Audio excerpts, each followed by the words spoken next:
Hey everyone, this is Bob McIntosh from Mass Higher Lowell Career Center, and I'm excited today to have Kenneth Lang with me to talk about networking. Networking with ease. Now, Ken is the first guest to talk about networking, and I really wonder why, because I've had other guests that talk about LinkedIn, SEO, other topics on the job search. But why until now have we talked about networking? This is such an important topic. So we're going to take it away. And before I go any further, though, would you look over to your right where you can ask questions, and feel free to ask questions as I go along, because I want you to be able to ask questions of Ken. And would you keep them brief though? Okay. If the briefer they are, then the easier they are for me to read. And then also, I have the PDF you can download. All you need to do, and yes, I did attach it, is click on the name of the presentation.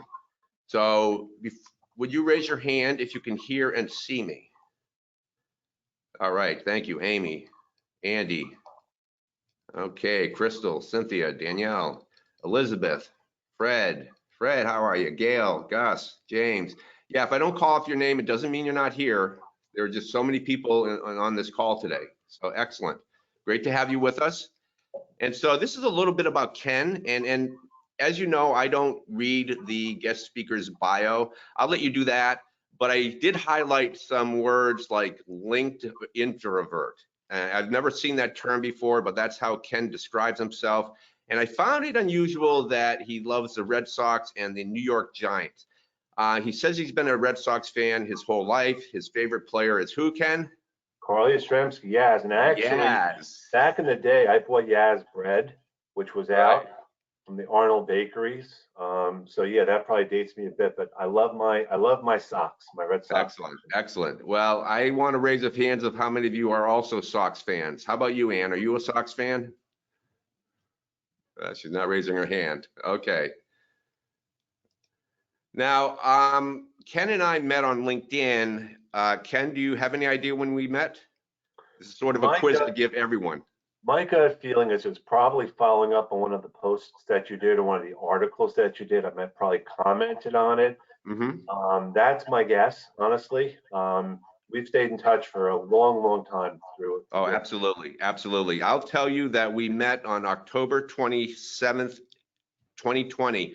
And since then, we have just communicated with each other a lot.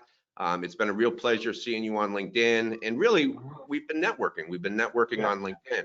Now, I'm going to give you two words that describe you, Ken, and that is giver and communicator. Because you give on LinkedIn, you really support your network, and also you communicate on a daily basis, which is great. I mean, I see the comments that you write of not only my post, but other posts. I've seen the posts that you've written, which are outstanding. So this is a little bit about how I know Ken, and I think I might have a question or a statement. And I hope it's that no one can, okay. Oh, someone writes, I still have the Impossible Dream record, Ken. That's from Fred. Okay. I have my Red Sox stuff. Just a funny story. 1986, all Red Sox fans know how horrible that was or how it ended up. Yeah. Back then, the Mets and the Red Sox were never going to play each other. So I had my partial season tickets to the Mets. And yeah, I was at Game 7. Horrible. Being a Red Sox fan in Shea Stadium. What's that? The Buckner game? No, my wife, who at the time was my girlfriend, was at the Buckner game because she had partial tickets to a different day.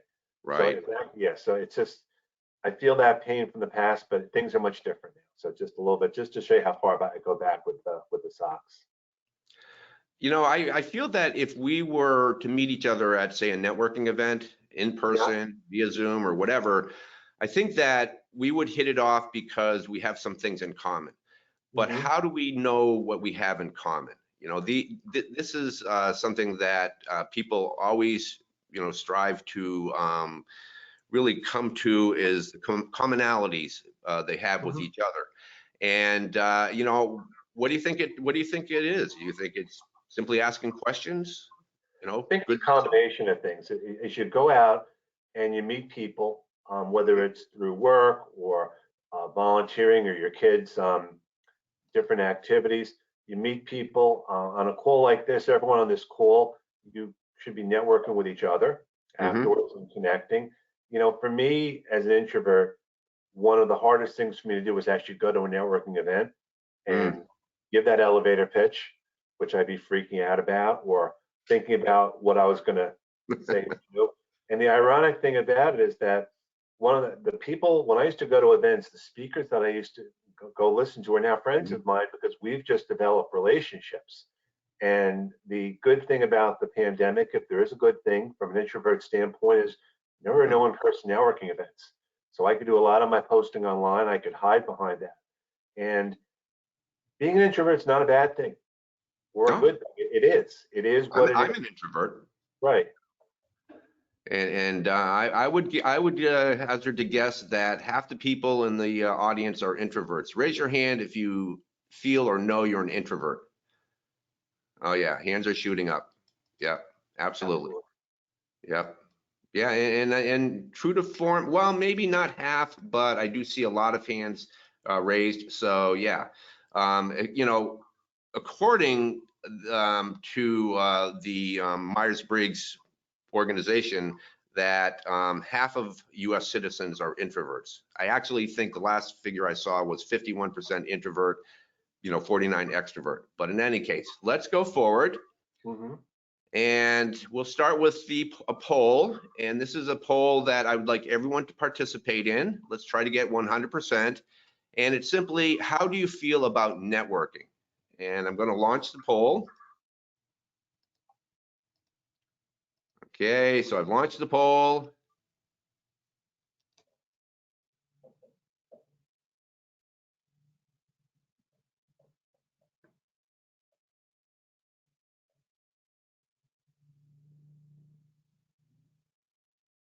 Wow, I've got 95% who have already voted, Ken. That's amazing. Okay, and I'll give them, I'll give you all 10 more seconds. Good enough. Wow, 98%. This is, oh my, 100%. I'm loving this group already. So let me share with you the results, Ken. And you know, just tell me what you think. 21%, it's scary and don't do it. You know, the big winner, 63%. What do you make of that? I think it's pretty much what I would expect. I think, first of all, it doesn't help when you frame certain words like networking and things like that. I mean, networking is about having conversations. And I think in human nature, we all have our relationships with friends and family. And this is just an extension of that. So one of the first things I did when I did in-person networking is I brought someone with me. I brought a friend of mine who I could talk to there, and who could kind of support me. I call it a networking buddy. So in-person events, it's a very great way to start. You don't feel like you're the total fly on the wall if you have someone else to talk to, and the perception is that you are talking to someone, so people will find you more interesting. Yeah, no, I totally believe that you should. And someone, Michael says, bring a wingman. Exactly, I think what I'm referring to, totally. Yeah, I think that's a Malcolm Gladwell term there. Okay. All right, so let's go on with the questions. So you run a statewide networking group. I failed to mention this, which is really well known, you know, among the LinkedIn group and so forth. What makes it successful, Ken? Well, I think a few things. First of all, I can walk the walk with a lot of people because I was out of work for a couple of years, so I can definitely speak to some of the experiences. And I make it a very welcoming group. I mean, there are certain guidelines to it, like, but people are very comfortable sharing. People are very comfortable talking about things. And I think the best part for me is the collaboration, seeing group members helping group members out, because I want people to work amongst themselves. I don't have all the specific answers. So there's a lot of brainstorming sessions that we do. And then people want to come back, not just to learn, but also it's a social interaction too. There's nothing wrong with that as long as it's only a component of the network you do. Now, is it limited to only state members, or do you have other people from throughout the country who are in that group? Well, there's actually several groups. Just to be, the one that I have it used to be a New Jersey only group, the Job Search Career Club of New Jersey, but we've now made it available to anyone throughout the country because we've all gone remote. And there's actually 3 or 4 different sessions that happen throughout the week about different things. One is about lifestyle and how that affects job search. Another one is about LinkedIn, Mhm. and they're very helpful. Now I do the weekly LinkedIn Live event too, and the funny story about that is the first few I did with people in transition, and I said, let's just have a conversation. You and I are talking. Use the opportunity to present what you're doing, and it's an interview, but it's a practice type interview, and Right. that kind of evolved. One thing led to another, I guess, after all these years. Yeah, I've sat in on some of your LinkedIn Live sessions. I haven't participated. You gave me a you gave me a pass on that Right. because at that time I just wasn't ready. But yeah, Sure. you had some great people on your LinkedIn Live, and so for those of you out there who don't know what LinkedIn Live is, it's really it's a video session where it's live. And people like Ken and others like Sonal, you know her absolutely.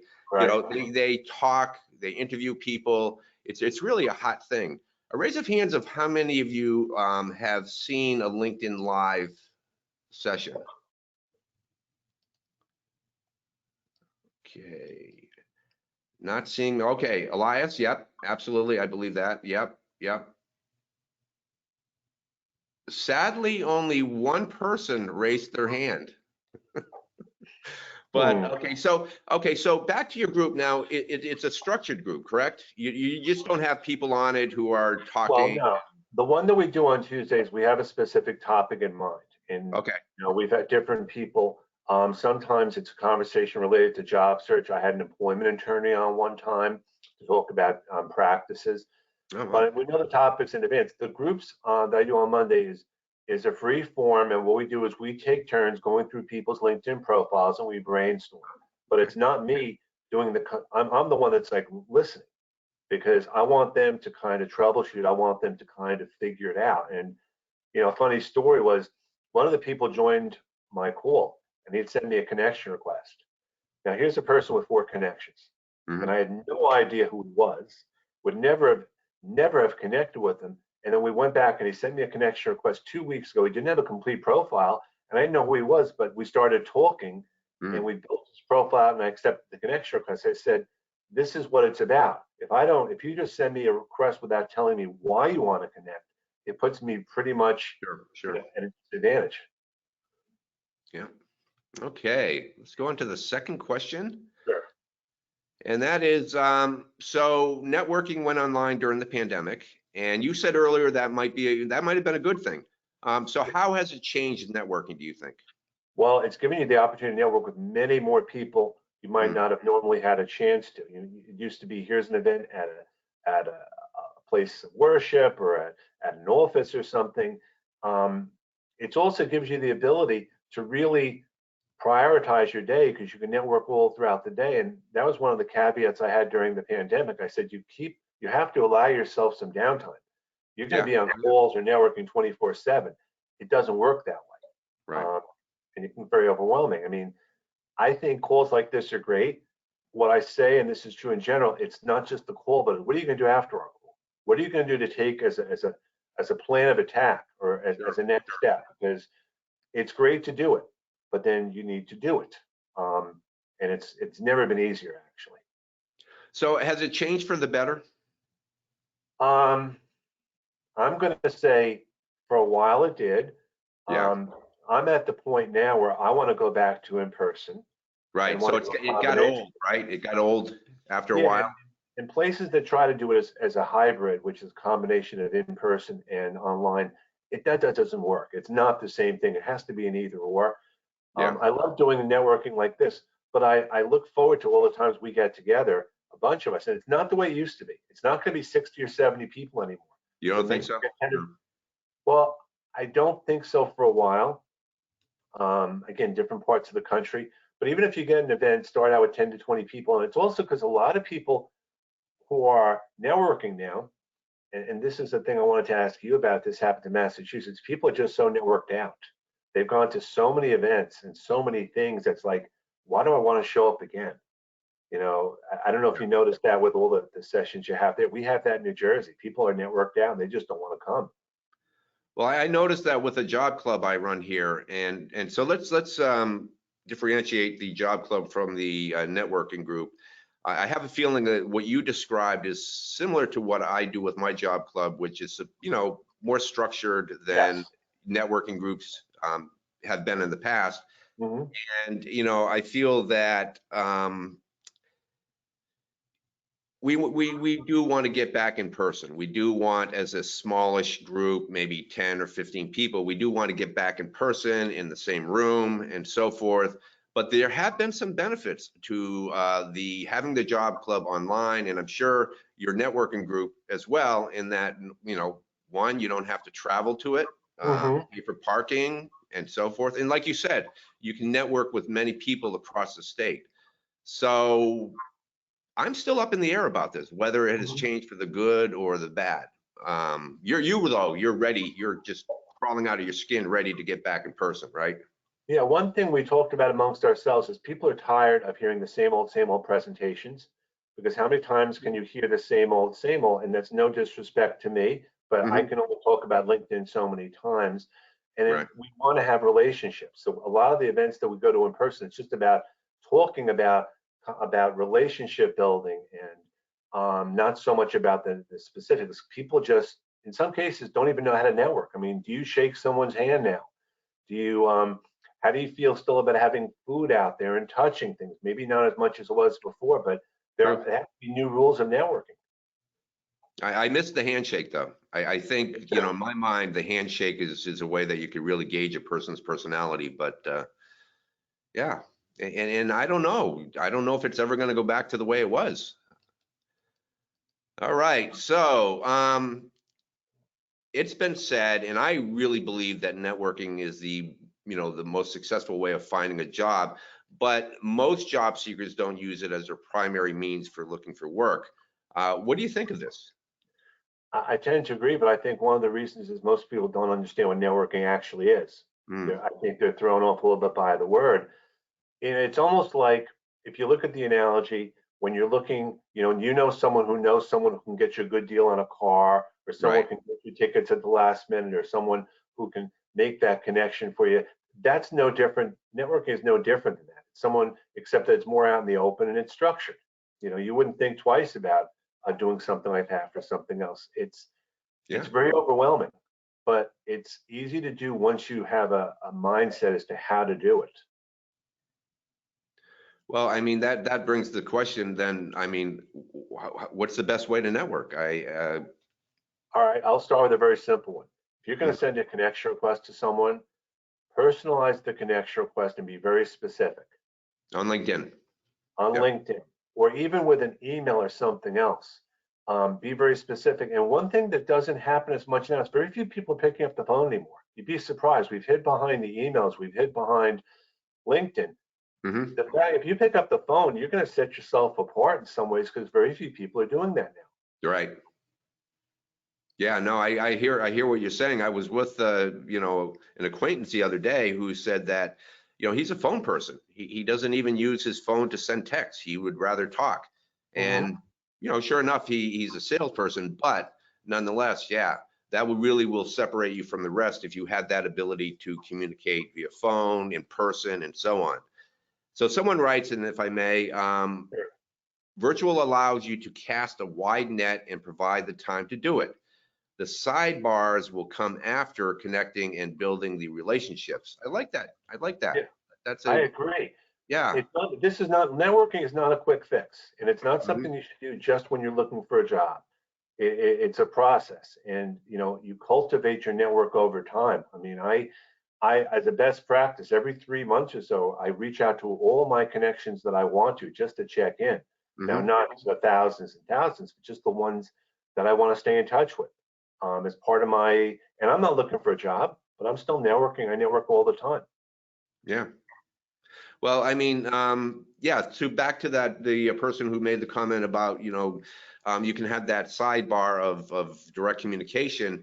Do you think that LinkedIn and online networking has given people more comfort in terms of introductions. Do you think that, LinkedIn, I know, is a great tool for soft introductions. Do you think that people have become more comfortable in terms of networking via online? I think so, and especially now, the last year or so, what I've seen is a lot more people are posting about the fact that they've lost their job and they're looking for help as an actual post on LinkedIn. Mm-hmm. When I was in corporate and you lost your job, you kind of just put your head behind, your head in your lap, and you're all upset and you're not going to tell anyone. It's a different mindset now. You take advantage of the fact that people are willing to help you. Yeah, well, I mean, I still find people who don't disclose the fact that they lost their job, maybe because of embarrassment, shame, whichever it may be, and thus make their job search harder. But you're saying that you feel people are more willing to disclose they've lost their job in common day? Yeah, one of my favorite posts from someone who was looking for a job, she actually did a post and she Mm-hmm. wrote it in third person. She was like, "Dear interviewer, you keep looking for people, keep looking for that pink unicorn. Look at all the money you're spending. I have I have all the skills I can learn, I can train. Why don't you hire me?" Signed, job seeker. And it was very from the heart, and it got a lot of notice. She was basically saying what a lot of people are thinking. Right. I mean, and that's one thing that's changed about networking is people are much more willing to put themselves out there. But if you don't put on your LinkedIn profile anywhere that you're looking for a job, and I'm not even talking about the open to work thing, how would I know? I mean, we're not mind readers here. So you think you need to do more than the open to work banner that some people have on their photo? Yeah, like if you put down, there are people out there that have jobs that are maybe they're placeholder jobs or maybe they're volunteering. But if you don't say, "I'm looking for my next opportunity," and boom, boom, boom, or whatever, and you don't put your email address in there as well, Oh yeah, absolutely, yeah. you can't assume. I mean, gone, I think, and this happened in 2008, 2010, people were losing jobs left and right. And Yeah. it happened. And it's nothing to be ashamed of. And recruiters themselves have lost jobs. So have hiring managers. Yeah, 2008, 2010, the Great Recession, absolutely. Yeah. Okay, so what are some of the different ways job seekers can network though? Well, the first way is obviously attending a call like this and staying in touch. Mm-hmm. Obviously, connecting on LinkedIn. And when you connect on LinkedIn, you should be connecting with people you want to know, not just people that you know. Okay. There are a lot of great people on LinkedIn to follow, but the biggest thing on LinkedIn that people should start thinking about doing, and this is where the introvert comes in, is engaging. It is so hard to write a post. It is so hard. It's imposter syndrome. I'm so afraid I'm going to be laughed at. So find a post that's interesting to you and add a comment to it. And then look at the people who are writing on that post and then start connecting with them. It's a very easy way to get started. And if you don't know where to start, go to LinkedIn News. There's articles all the time, but you got to do it little by little. Mm-hmm. And you're not going to get your hand slapped in any way, shape, or form. There's no shame. There's no one pointing fingers, but you just got to do it. Right. So let's get away from LinkedIn a little bit. And what about in-person networking? Where can we do this now? Well, you can do in-person networking anywhere. I mean, if you go online, there's all different meetups and I have all different locations, but I would say networking happens anywhere. It can happen when you're waiting in line at the store. It can happen when you're going to school. It can happen anywhere, and it can start out with having a coffee chat or get together with some friends, and you meet somewhere and you start talking amongst your friends, and you don't know who they know. It doesn't have to be this whole structured thing. Get a lunch date or a dinner or drinks or whatever, and just talk, because that's networking. Is who do you know? Sure. Do you feel that you've facilitated networking amongst the people that have been in your groups? Absolutely. And what I'm very proud of is when people reach out to me for help. Mm-hmm. And in some cases, there's actually a senior manager I know who's actually passively looking right now at a large company, and she's asking me for help to make introductions for people, which I'm happy to do. Mm-hmm. Again, if you find someone at a company that you're interested in reaching out to, ask someone in your network if they can either make the introduction or if they can put in the good word for you. because again, it's scary to ask for help. Right, Totally right. scary because there's the fear of no, what am I doing? But if you don't do it, you have to be your own advocate. So I think what you've been talking about are the 21% who voted for it's scary and I don't do it, and the 63% who voted for it makes me uncomfortable, but I do it. So it's that application, right? Yeah, Pre-applying to the job.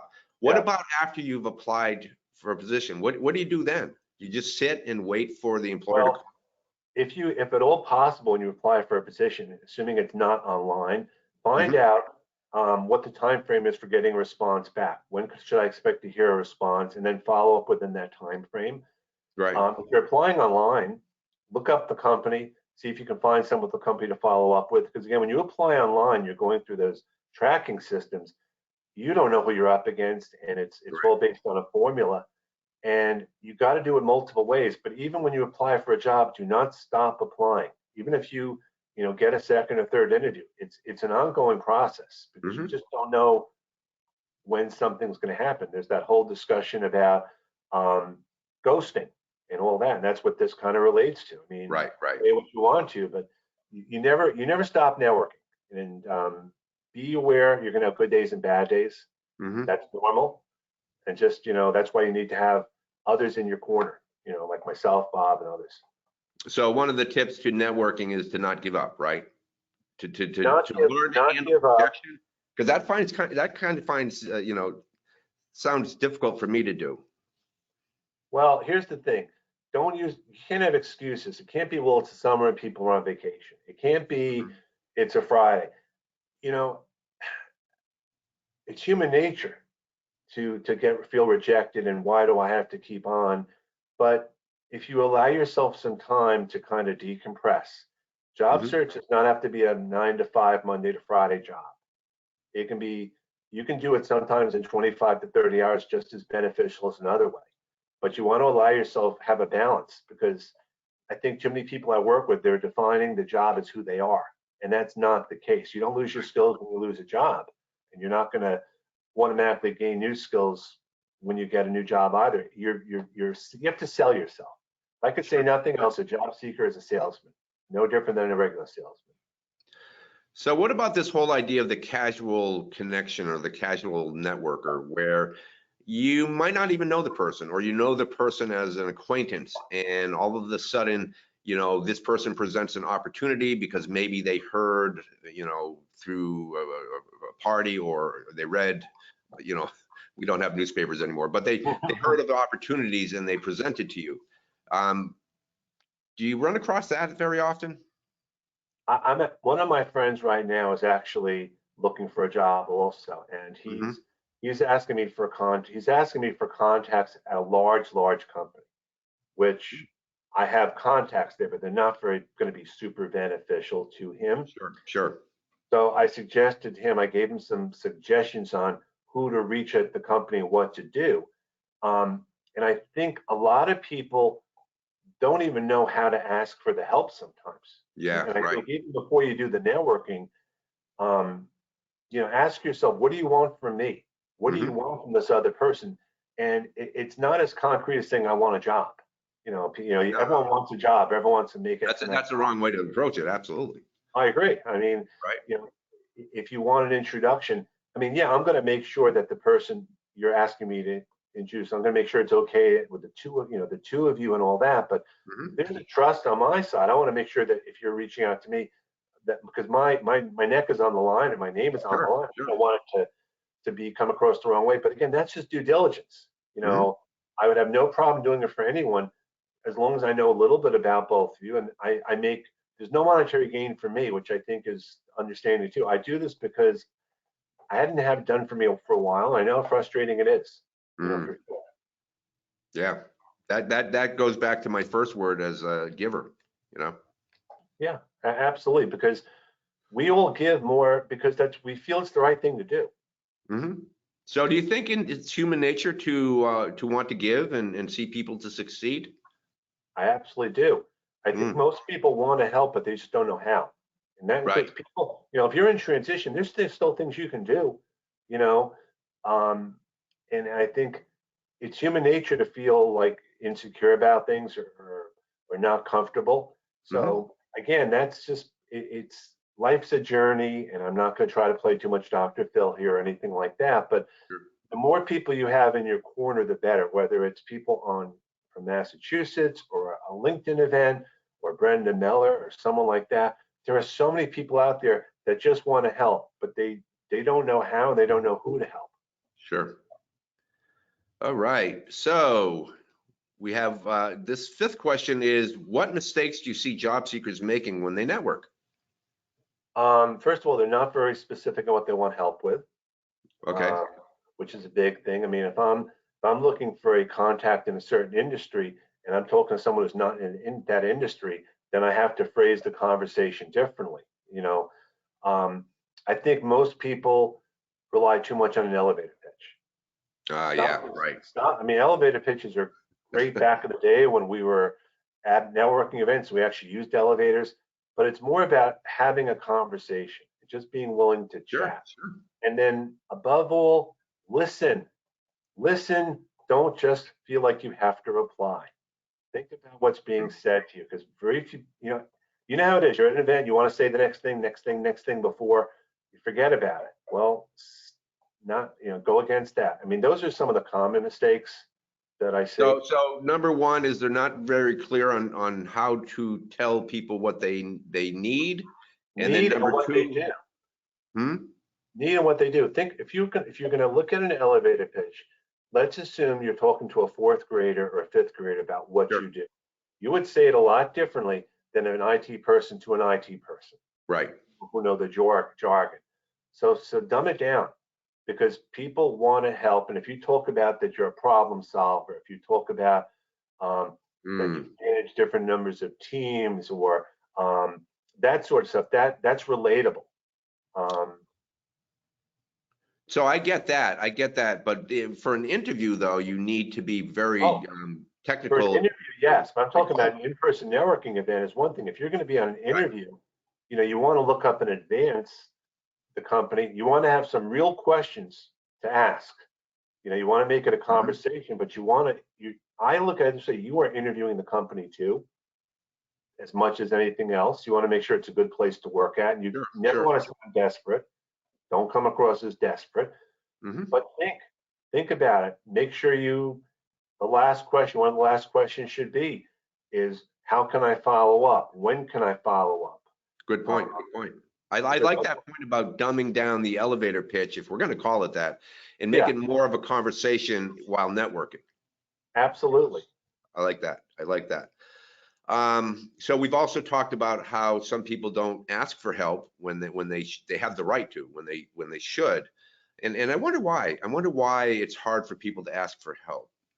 Does anyone have an answer to that in the audience? I'd like to read it, and we definitely won't call you out, but yeah, why is it difficult for some of you to ask for help?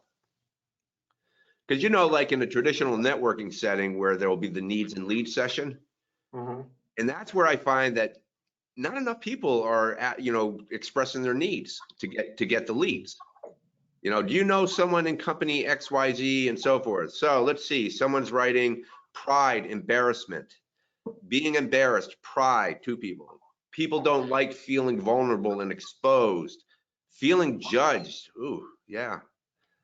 People might judge, but you all realize that unemployment is I don't want to say fact of life, but happens, right? It happens to the best of us.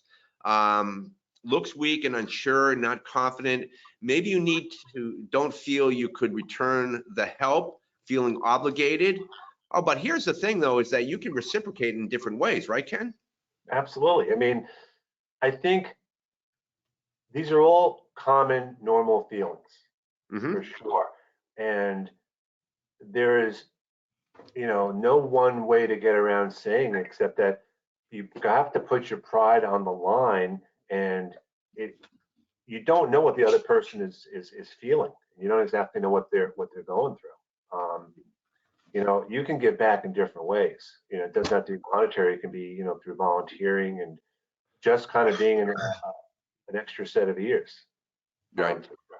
I think the comments that they're very, very understandable and normal. And again, pride, we've all been there. I mean, and it stinks, but Mhm. you know, and being vulnerable. I mean, we're all vulnerable at different times in our lives. I mean, we're all, you know, Right. I hate the fact that the old we're all in this together stuff that came out during the pandemic and all that. But to Mhm. some extent, um, there's a certain level of support, and what works for a lot of the groups that we are is we have people who have landed coming back and talking about what they did. Right. That's even more helpful. Mm. Yeah. I guess it is. It is tough to ask for help, you know? Well, it's tough also because you, and this is a generational thing, I'm sure. People used to be so afraid to ask questions. You know, the old thing, there's no such thing as a stupid question. Right. Kids, and nowadays questions are very much appreciated. There's nothing wrong with asking a question just because you don't know the answer to it, or just because you think it's stupid. It's the old story. Lots of other people may have the same question as you, and no one wants to be the one to ask it. So wait, so you're saying that older job seekers have more difficulty asking for help than younger job seekers? That's been what I've found. And I I think, kind of see that. Yeah, I kind of see that. I mean, a part of it is also, even when you're going for an interview, you know, young people are much more interested in the quality of life. They're much more willing to say that I'm only going to be able to, that Yeah, Teresa this is agrees what with I'm, you. yeah, because again, they come from a different mindset. And I think a lot of those who are starting out have actually seen their parents or friends and family members going through job search because they've probably known friends and family been out of work. Hmm. So, and again, it's a quality of life. And think about what a lot of the younger people have been gone through between 9/11 and the shootings and the uncertainty of this world. You know, we all remember a different time, and it's a generational thing. And the fact that people of our age use age as a discrimination factor, I almost laugh at, because people of just getting out of college have the same age discrimination against them, but just differently. Hmm. Hmm. So again, So I have one more to add to that, and that's the one and done, right? Mhm. They attend one event, one online event, one in-person event, and they leave thinking nothing here for me. Well, you Why know, not try it once, twice, three times, four times, you know? I've heard from people after 2 or 3 years and vice versa, but it's because we've had some conversations in the middle. You don't have to go to a networking event per se, but you have to network. You have to Hmm. do things. I mean, it can be anything like attending events to posting on LinkedIn to looking Yeah. at your resume to even doing some. Again, when I was in 2008, 2009, we had a group called the Unemployed Optimists, which was formed. And the I goal like that, that. I like that name. and one of the things we did then is we talked about cleaning out ourselves, cleaning out our homes, cleaning out our stuff, because it make us more focused. So, you know, if it's not job search related, maybe it's a personal thing, you know, just make Yeah. your life, you know, use that opportunity to do things you wouldn't have time to do before. Because if you go back to work, you're going to be, when can I take a vacation? When can I take a vacation? Well, you've had the opportunity now to have some downtime. So don't Mhm. just make it about I'm out of work. Let me do some things I want to do. Hmm. Okay, so I have another poll. Mm-hmm. Get 100% participation again, folks. Extroverts network better than introverts. Oh, I know I'm going to get some action here. Okay, so I've launched a poll.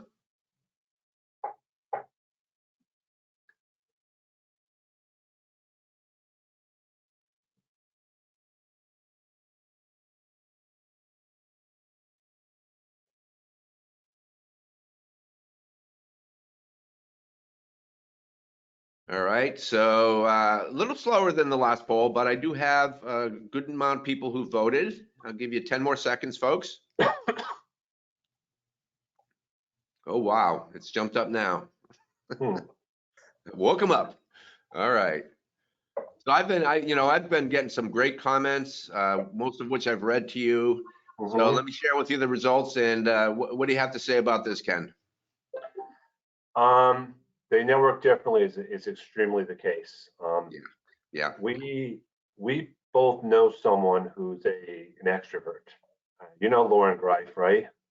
Oh, yes. Oh, absolutely. Lauren Greif is as extroverted as they come. Oh my God. I will never Have you forget the tried to first have a conversation with her?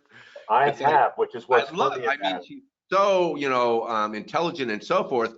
And I really think that, well, I want to get to that later on, but yeah, I Right. do think that there's a communication difference, in terms of extroverts and introverts. But Yeah. so how, in your opinion, do introverts network differently than extroverts? Because I Introverts, honestly believe. introverts, I think sometimes think about what they're going to say or do before they actually do it. And they have to make sure they're in a safe place to do it or Right, safe way to right. do it. Don't want to say anything Uh, stupid. Yeah. no. And even it's like, when I do an event like this, to be honest, as soon as it's over, I'm going to totally decompress and just Yeah. chill or something. Extroverts are on 24/7 and Oh, yeah. they talk and talk and talk and talk. And it's like, as an introvert, you get very overwhelmed. Like, when am I going to get a word in? Hmm. And so there's a balancing act. And think about it also when you get together with family, you may be an extrovert within your family, but an introvert with networking. Hmm. Um, and I think both sides you have to kind of give it a little bit or give a little bit. There's people that are omniverts, which is kind of like, I guess I consider myself to be now, which is a combination of both.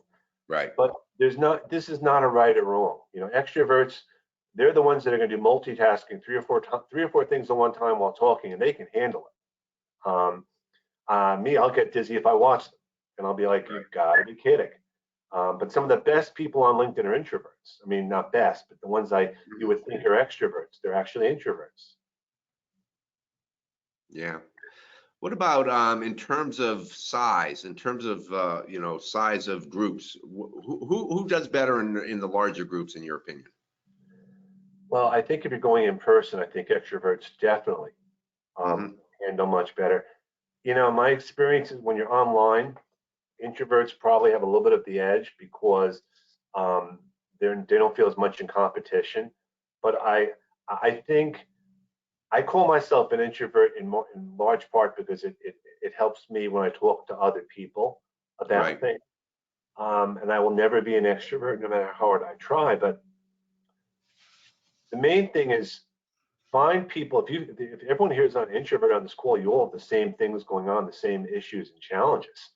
So um, if four of you got together, no one may talk for a while because you're all going to be thinking about what to say, but someone will have to break the ice. Hmm. Yeah, and I think there's also a difference in terms of their goals. Like introverts, are happy. They're happy, speaking with two or three people at an event, if they're at an event. Whereas extroverts, they feel that they need to speak to more people. That's their goal. So maybe it's two or three people for an introvert and 10 people for an extrovert.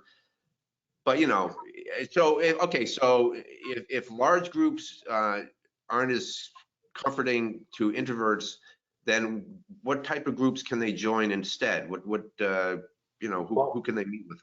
what I would say is a lot of the groups that you attend, you can find out in advance sometimes who's going to be there. So if you can Hmm. make some of those connections in advance, Oh, yeah. that's an important thing. I mean, I think where introverts probably have the edge a little more, in my opinion, is we're much more structured and much more organized about things, and Mm. we can think things through. Um, there's an advantage to both, and believe me, I've learned a lot from extroverts. What Oh, yeah. it's helped me get out of my shell a lot, and not be afraid to say things. I've because I don't feel even if I say something foolish, I'm not going to worry about the way it comes across because I've Right. gained a lot of confidence from talking to them. Mm. Okay. So what advice would you give to each of the two dichotomies in terms of communicating with each other? How can introverts and extroverts communicate better with each other? Well, I think the first way is to understand what you are in person, in terms of personality. Sure.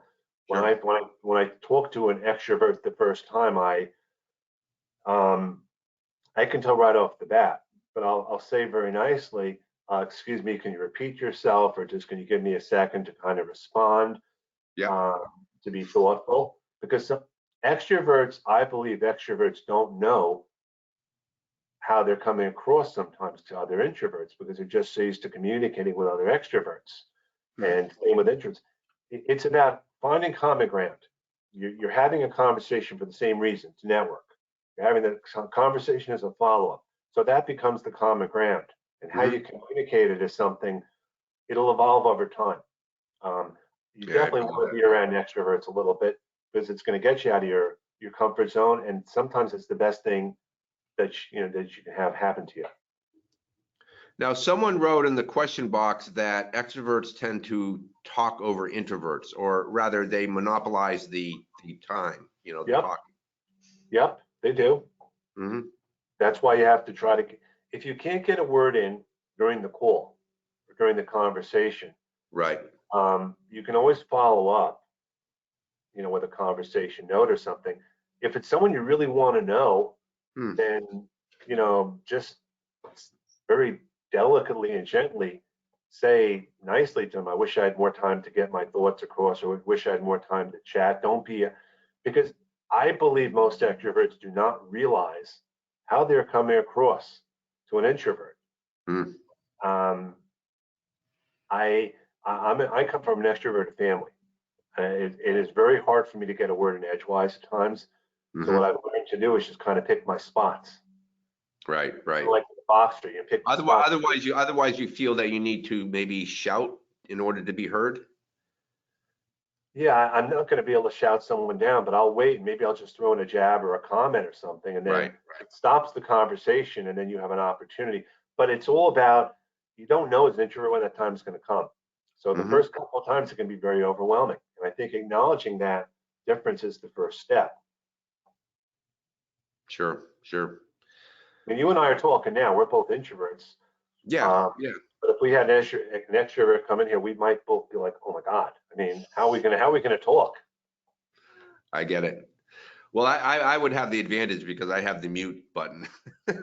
Okay, well, there you go. But in any case, so yeah, I think also you've talked about how extroverts tend to be the dominant speakers. Maybe they need to understand that listening is a skill, a great skill in networking, and introverts need to understand that speaking is a skill they need to employ during interviewing. Not just listening. Because I feel that sometimes introverts listen too long and they lose the opportunity to talk. I would propose, if you have an introvert, have a conversation, maybe practice an interview technique or something. Just have a conversation, but without any specific goal in mind. I mean, the first time I spoke to Lauren, we brought up before, I could not keep up with her. So I said at one point, I said, "Lauren, stop." I literally said that to her. I said, "Stop for a second." Yeah. And did she? She did. And then 15 seconds later, she started going again. I'm like, they don't know better sometimes, but you can call them out nicely. I mean, because we're all people at the end. Right. But I want to make it, I want to make it clear to the audience that, we don't think that all extroverts are big talkers. No, absolutely not. There are some introverts that are big talkers. I think when you find an introvert finds themselves in a comfortable situation or a topic of interest, then they can talk as much as extroverts. So if someone writes, for introverts, paraphrasing the speaker might be a useful tool to make the exchange a little more equal. Absolutely. Great comment. That's good, Ann. Excellent. Okay. So we've talked a lot about LinkedIn already. Right. And I've got to tell you that I would estimate maybe 50 to 70% of the people in the audience are on LinkedIn. I don't know how many of them are using it actively, but I really do believe that LinkedIn can be a great tool to start their networking campaign, Yeah. So what do you think makes LinkedIn so effective in this way? Well, it gives you an opportunity to take your resume and market yourself. With a profile. It's a profile. I mean, I always say to people, your profile on LinkedIn should be about selling yourself and marketing yourself, and put it in asking, what is it about me that's going to get the next employer excited about me? Right, right. And it's all the things we talk about, having a title section which is relevant to what you do, having an about section. And if you don't know what to do a search on LinkedIn for someone else in your field and get an idea from them what their sections are like. I mean, it's not plagiarism per se, but just to get a sense of it, because I know you don't ever want to plagiarize something, but there's only so many ways you can say the same thing. Mm-hmm. So I mean, and ask around. Again, there's so much great content on LinkedIn about ways to do things. Hmm. So once you've established, written a great profile, you got to do something more though. And I feel Absolutely. that, Well, so speak to the act of networking on LinkedIn. sure. Well, again, besides what you want to do is you want to start on the platform. You want to start being part of conversations, and the best way to be part of a conversation is to see in your feed, see articles of interest, see posts of interest, and add a comment. Add a Yes, comment yes. that's relevant. And if by some chance you do a post and someone comments on your post, follow up, and not just with a thank or a like, but have a common response back, because people want to know that they're being heard, both ways. Sure. And I was talking to Virginia Franco about this. What she said is very relevant. If you spend 15 to 20 minutes a day in the morning on LinkedIn, in the afternoon on LinkedIn, and in the evening on LinkedIn, that cuts all across all different time frames, because not everyone's on LinkedIn at the same time. Oh, that's a good point. Right. Yeah, I'm in the morning, but people in California, it's 5, 6 in the morning there. So I want to be back on there. And people that are, in Europe and Australia, they're in a different time frame. Mm-hmm. So your audience is everywhere. Maybe not from a specific job, but have a strategy. And weekends also a great time to do other types of networking on LinkedIn, because you have less people, but they're more engaged on the platform. Okay, so you've gotten yourself on people's radars. When is it appropriate to reach out to them, in a human way, in a more personal way? Anytime. There is no one specific time. I mean, once you've started a relationship, people are very willing. I mean, you don't want to necessarily portray it as do you have time for an informational interview or something, but just in a more different way. People are willing to have conversations. People are willing to talk. I would caution that people on the platform, like for us, are very, very busy. And one of the biggest frustrations I used to get from job seekers is this person hasn't responded back. This person hasn't responded back. Right. Well, Yes. that's when you're out of work, you have a lot of time to do things. And you wonder why people don't go back to work right away. It's because they're doing other things. They're not ghosting. They're not trying to ghost you. They're just busy. And I'll say more than once, I'll say, I'm sorry I haven't gotten back to you before, just as a courtesy, because there's another person on the other end. Mm-hmm. Oh, sure.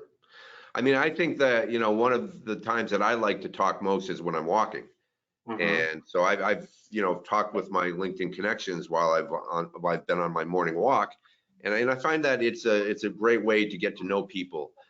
So LinkedIn is the start, in my opinion.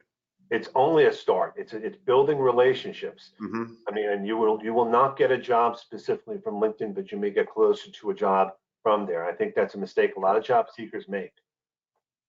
All right. Okay. So we're at our last question, and that is, what are some tips you can give people who are reluctant to network? The best thing to do is start by networking with people you know on LinkedIn, maybe people on this call, searches for former coworkers, do searches for people that you live nearby and you didn't realize what they did. So you feel comfortable that way.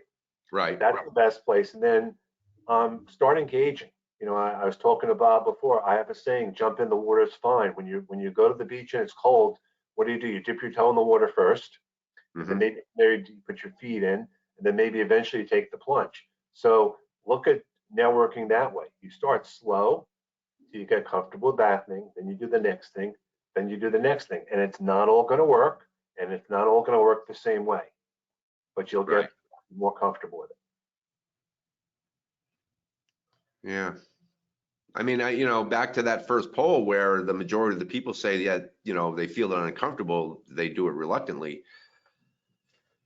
You know, I think that's pretty much natural. Well, think about it. Anytime you're out of your comfort zone and have to do something you don't want to do, Mhm, you know, whether it's, going into um, motor vehicles here in New Jersey. We hate to go to motor vehicles in New Jersey because mhm, we feel so small in that. And, if you're going to go to a bank and you have to apply for a loan or whatever, you feel very uncomfortable there. Um, but at least you have some idea what to expect. It is hard to put yourself out there. It is so hard to mhm. be vulnerable. It is not easy, and I'm not saying everyone has the same comfort level, but you have to feel. And this was the other thing I said. I said you got to be loud and be proud when you do things. Sure. Don't be But I ashamed. think you brought up a good point earlier on when you said that if you are going to an event, and eventually we will get to these events, bring a friend, bring a wingman. Absolutely. Absolutely. I had one for a Just while. don't spend your whole time talking with your wingman or wingwoman, No, just. but you can split up and you can do a divide and Mhm, conquer, and then you can circle back with your wingman or wingwoman or wing person, whatever's appropriate, it's a divide and conquer thing.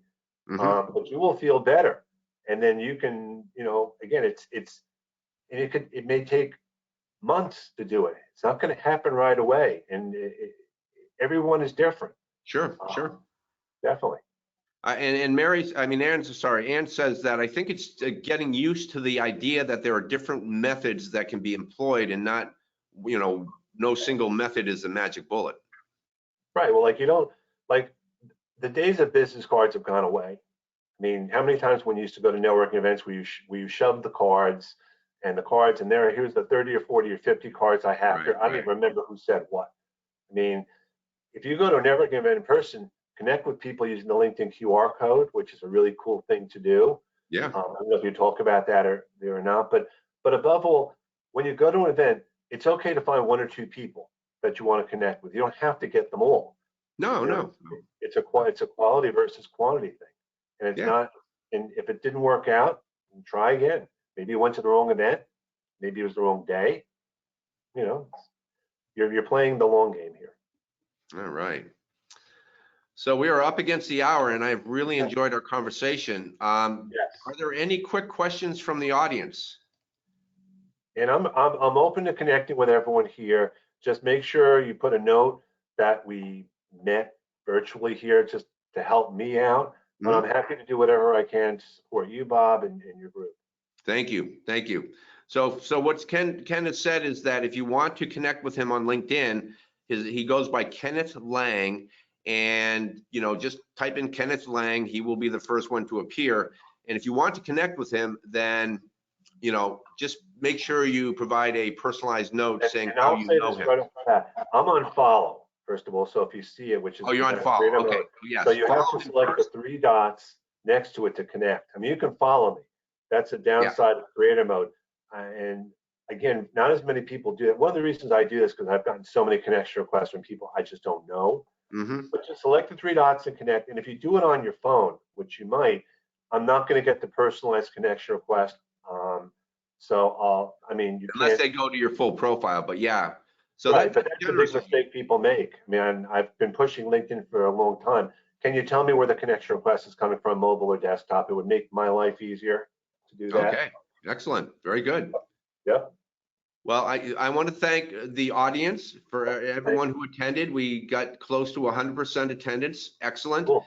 Great. And most of all, I want to thank you, Ken, for the time that you spent talking about networking. And really, I think you've made it more comfortable in people's minds. Sometimes I think we're under the impression that in order to be successful in networking, you have to have immediate results. We all started It's a from the same process, place. right? We all started from the same place. We were all that person that didn't Yes. like to do this. All right. Well, thank you for helping my people, and let me know if I can help your people. I'll be happy to. I think I've been on your group before, but Yes, I'll do it definitely. again. Well, that sounds great. Thanks a lot. Have a good day, everyone. All right. Thank you all very, very much for attending. Thanks, Ken. Take care. Have a good day, everyone. Go Red Sox. Yay.